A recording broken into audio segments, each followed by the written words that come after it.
it's kind of been in my blood. There's no artistic heritage in my family. It's just something that I've been born with and that I love to do.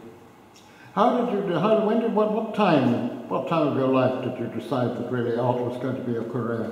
As soon as I could pick up a pencil, so as I say, primary school, 4, 5. I remember having my first kind of showcase of my work in the class, and the teacher gathered my work around and encouragement from my family, and it just kind of propelled me forward.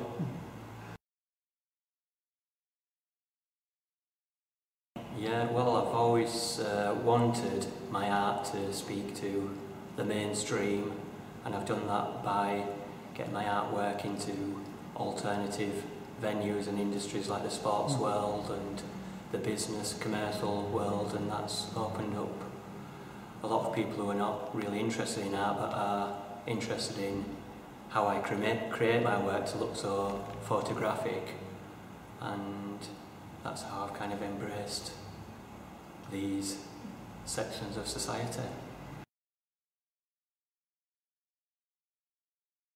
Photorealism would categorise my work, and although I reference photographs, what I'm attempting to do is enhance that with my knowledge of academic art, history and practice, and my knowledge of the human form and of other forms, with the reference of the photograph to make it as detailed and as lifelike as possible.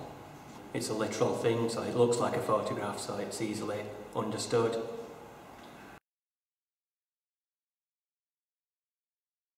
People like the large-scale pieces that I do, but it's driven by the practicalities of creating these pieces because there are inordinate amount of hours in each piece, hundreds of hours. I make small artworks. This is obviously driven by the level of detail and the intense refinement of my work.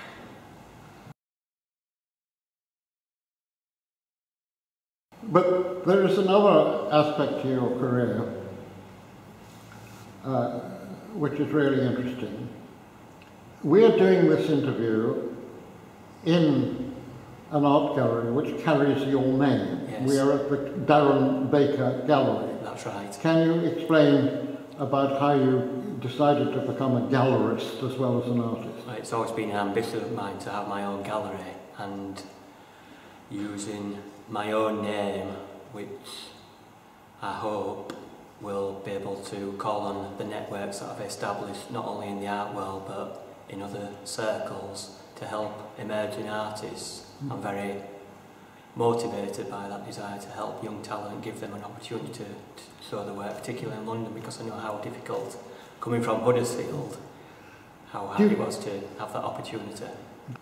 I think there's a lot of artists out there who are not embraced by the established art circles, who have got the talent but not the connections, and I think that needs to be broken down.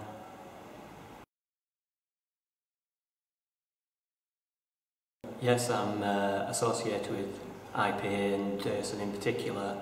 I've known him for several years, and I think it's a terrific collective led by an inspirational art promoter who has similar kind of philosophies in challenging the art establishment and art world and representing talented artists, which is the key thing.